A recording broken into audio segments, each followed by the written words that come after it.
Hello भाई भाई मैं मैथ के कुछ प्रीवियस ईयर से कुछ 10-12 टाइप निकाल कर लाया हूँ जो सवाल डायरेक्ट पेपर में आने की उम्मीद है भाई। एक्सपेक्टेड क्वेश्चन है, बस डिजिट बदलेंगे, आएंगे तो डायरेक्ट आएंगे। और ये थोड़े सिंपल से हटका सवाल है, जो साधारण सवाल है तो सभी कर लेंगे, थोड़े अलग हटका सवाल है। देखो मैं बताता हूँ, पहला सवाल क्या है देखो आपके सामने है।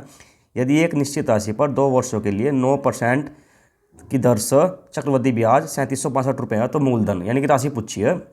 देखो ब्याज क्या दिया भाई, 3762 रुपये ब्याज दिया और दर क्या 9%। तो अगर मैं इसे भिन्न में बदलूँगा तो 100 से मैं इसको भाग करूँगा तो क्या आगे कटने का तो यहाँ नहीं, तो ऐसा करना पड़ेगा। देखो 100 से 109, 100 से 109, थोड़ी कैलकुलेशन तेज रखनी पड़ेगी यहाँ से। तो ये मल्टीप्लाई करके आ गया भाई 10,000, और इसकी मल्टीप्लाई करूँगा मैं आपस में 9 एकम 9 9, तो ये आ जाएगा भाई 11,881 रुपये आ जाएगा भाई। तो यहाँ से आप क्या देख रहे हैं भाई, ब्याज क्या आया 10,000 से कितना बढ़ा, 1,881 रुपया आया भाई मेरे हिसाब से ब्याज। और क्वेश्चन के हिसाब से क्या 3762 कितना भाई, 2 गुना बैठ रहा है। तो मूलधन भी अपना 10,000 ना होगा, इसका 2 गुना हो जाएगा। 10,000 का 2 गुना बैठेगा भाई, मूलधन भी इसका फिर 20,000 हो जाएगा। ये इसका उत्तर है। अगला सवाल देखते हैं भाई। तो भाई दूसरा सवाल आपके सामने हो रहा है। देखो एक कार्य का 2/5 भाग 6 दिन में कर रहा है, यानी कि 2 भाग 6 दिन में कर रहा। तो भाई 5 भाग कितने में करेगा, 2 भाग 6 दिन में, तो 1 भाग 3 दिन में, और 5 भाग करेगा भाई पूरा 15 दिन में। तो ए कार्य को भाई 15 दिन में कर रहा। अब बात आ गई बी की। बी उसी कार्य का 30% भाग 3 दिन में कर रहा है। 30% 3 दिन में, 10% 1 दिन में, और पूरा 100% कार्य 10 दिन में। तो बी 10 दिन में उस कार्य को कर रहा। और में 4 दिनों तक एक साथ कार्य करते हैं भाई, इनकी एफिशिएंसी निकाल दो। एलसीएम ले लिया हमने 30 आ गया, 15 दूनी 30 और 10 या 30, 3 और 2 5 काम कर रहे हैं भाई मिलकर। और 4 दिन में कितना काम करेंगे, 4 दिन में काम कर देंगे भाई ये 20। तो 20 काम अगर मैं करता हूँ तो काम बच गया 10। अब आगे बात सी पर। सी जो बचा हुआ काम है ना भाई, ये 10 दिन का काम 6 दिन में कर रहा है। तो सी पूरा काम 30 कितने दिन में करेगा, सी पूरा काम 30 करेगा भाई 18 दिन में। तो सी करेगा 18 दिन में। अब दोबारा भाई रख लो, ए 15 दिन में कर रहा है, बी 10 दिन में कर रहा है, सी 18 दिन में कर रहा है। तो इनका अगर मैं दोबारा एलसीएम लूँ तो एलसीएम निकल होगा 90। ए की एफिशिएंसी 15 6 की 90, 6 काम करेगा। बी 9 काम करेगा। और सी 18 5 90, सी 5 काम करेगा।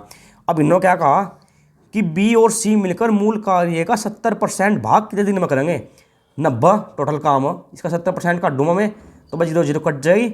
9 7 63, 63 काम है। किस किस पर करवाना भाई, बी और सी पर करवाना। बी और सी कितना काम कर रहे हैं मिलकर, 9 और 5 14, 14 काम कर रहे हैं। अब लगा लो कोई नंबर निकल लगा।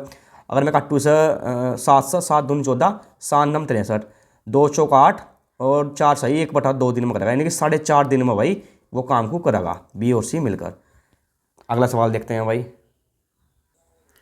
अगला क्वेश्चन है भाई ये कि एक वस्तु के अंकित मूल्य पर 20% की छूट देने के बाद इसे 120 रुपये में बेचा जाता है। भाई अंकित मूल्य पर 20% की छूट यानी कि 80% पर अगर बेचा जा रहा है ना एमआरपी के, तो 120 रुपये में बेचा जा रहा। तो एमआरपी कितना हो जाएगा, अगर 80% की वैल्यू है तो 100 की निकाल लो यहाँ से। 0 तो 0 ठंडी, 4 दूनी 8, 4 तिया 12, ये कट जाएगा भाई 50 फेरी। तो एमआरपी है भाई इसका 5 तिया 15, 150। एमआरपी 150 निकल आ गया इसका। अब क्या पूछा उन्होंने, देखो यदि छूट नहीं दी जाती है, अगर 150 रुपये पर ही बेचा जाता है, नहीं एमआरपी पर बेचा जाता, तो लाभ 20% होता वस्तु का क्रय मूल्य। अगर इसी एमआरपी पर बिकता ना भाई, तो लाभ होता 20%, यानी कि 120% की वैल्यू। तो अब यहाँ काटना क्या, 100% इसका क्रय मूल्य।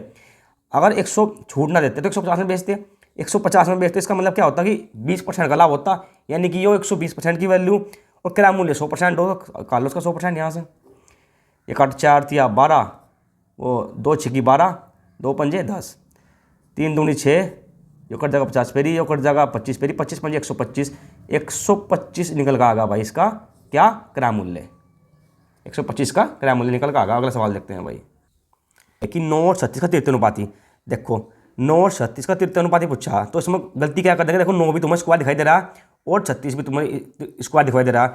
अगर 9 और 36 का तृतीय अनुपाती पूछा तो तृतीय अनुपात से निकलेगा भाई ऐसा। देखो जो इसका बी है ना, देखो ये ए की वैल्यू या बी की वैल्यू, हमें काटना तृतीय अनुपाती, तो तृतीय अनुपाती निकलेगा ऐसा बी गुना बी बटे ए।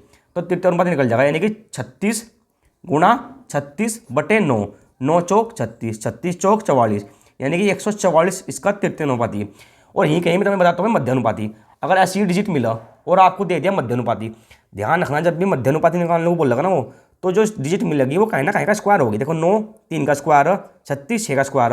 अगर मैं कहूँ कि 9 और 36 का मध्य अनुपाती क्या होगा, 9 का स्क्वायर है 3 का, गुणा 6 का आएगा स्क्वायर 36 का 36 18, इसका जो मध्य अनुपात 18 हो जाएगा। यानी कि डायरेक्ट जो भी डिजिट मिलेगी ना आपको उसका वर्गमूल निकाल दियो भाई गुणा करके।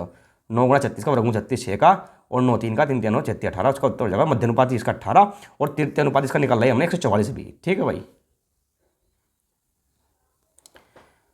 अगला क्वेश्चन ये हो रहा भाई कि एक कार की कीमत में 5% की वृद्धि होती है जबकि उसकी बिक्री में 16% की कमी होती है, कुल राजस्व में कितने % का परिवर्तन होगा। ऐसा कुछ भी सवाल बना भाई डायरेक्ट अपना वही तरीका बना लिया। मैं बता रहा हूँ, देखो एक कार में 5% की वृद्धि होती है, 5% का मतलब भाई 5/100 यानी कि 1/20। वृद्धि कितनी हो रही है, 5% की वृद्धि ना भाई, तो वृद्धि कर दो 20 से 21। ठीक है, 5% की वृद्धि कर दी। फिर क्या भाई 16% की कमी, 16% की देख लो क्या बनेगी फ्रैक्शन, 4 चौक 16 25, 25/4, 16% की कमी ना, यानी कि 25/4 की कमी, यानी कि 25 तो जो क्या रह जाएगा भाई 21, ये 25 से 21 आ जाएगा। अब देख लो राजस्व में क्या घटा क्या बढ़ा, 25 दूनी कितना हो जाएगा भाई 50, तो ये होगा 500, और 21 का स्क्वायर है भाई, 21 का स्क्वायर क्या हो जाएगा, 21 का स्क्वायर हो जाएगा 441।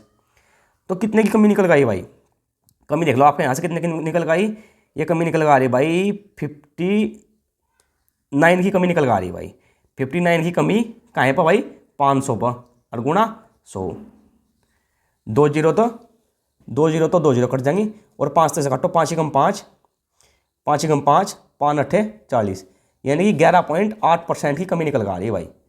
कुछ भी सवाल मिलो कम, देखो अगर दोनों तरफ बढ़ता तो 20 से 21 और 25 तो 29 कर देते, 5% की फ्रैक्शन निकाल लिया हमने 1/20, अगर बढ़ रहा है यानी कि 20 पर 1 बढ़ रहा है तो 20 से 21, और फिर 16% की कमी, 16% की फ्रैक्शन क्या है भाई 1/25 यानी 4/25, 25 पर 4 घट रहे यानी कि 25 से 21 हो रहे। तो यहाँ पहला राजस्व क्या था भाई 500, अब राजस्व 441, कितने कमी हुई 59 की कमी हुई, कितने पर हुई 500 पर, गुणा 100, कमी का परसेंट घटेगा 11.8%, ऐसा ही निकालना। अगला क्वेश्चन देखते हैं भाई।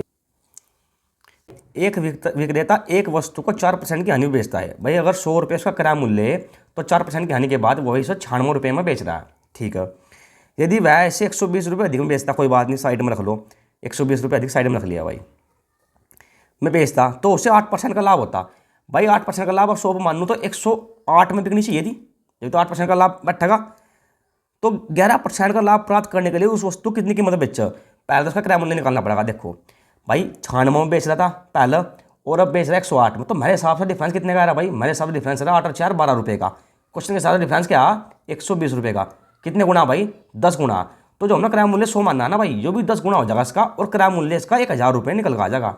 अब क्वेश्चन ने क्या कहा, 11% का लाभ प्राप्त करने के लिए वस्तु को किस कीमत में बेचना चाहिए, इसका सीधा 11%, 111 निकाल दो भाई, इसका 0 इससे कट जाएगा, 1110 रुपये में अगर बेचा ना भाई तो वस्तु पर 11% का लाभ होगा, ये उसका आंसर है। अगला देखते हैं भाई। ये बोर्ड मास का बड़ा सरल सवाल है भाई, क्या दिया है इसमें 523 प्लस 523 गुणा 523 भाग 523, बोर्ड मास का नियम है पहला भाग होगी, अगर 523 को 523 से भाग देमा में तो वहाँ तो रह जाएगा 1, तो ये बच जाएगा क्या 523 प्लस 523 गुणा 1 बच जाएगा भाई, और 523 की 1 गुणा होगी तो ये 523 आ जाएगा, तो 523 प्लस 523 500 500 1000 23 23 40, तो इसका उत्तर जाएगा 1040। ये तो बड़ा सवाल है, कुछ सवाल तो ऐसे भी होंगे पहले चलाने पड़े। और भी भाई जो मैथ में सवाल तब लगते हो कि ये टाइप डिफिकल्ट हो रहा है तो इंस्टाग्राम पर स्क्रीनशॉट भेज दियो भाई, मैं उसी टाइप के सवाल सोल्व करवा दूंगा, जो भी मेरे पास बेस्ट अप्रोच है वो आपके सामने मैं पेश कर दूंगा SSC GT से रिगार्डिंग। धन्यवाद।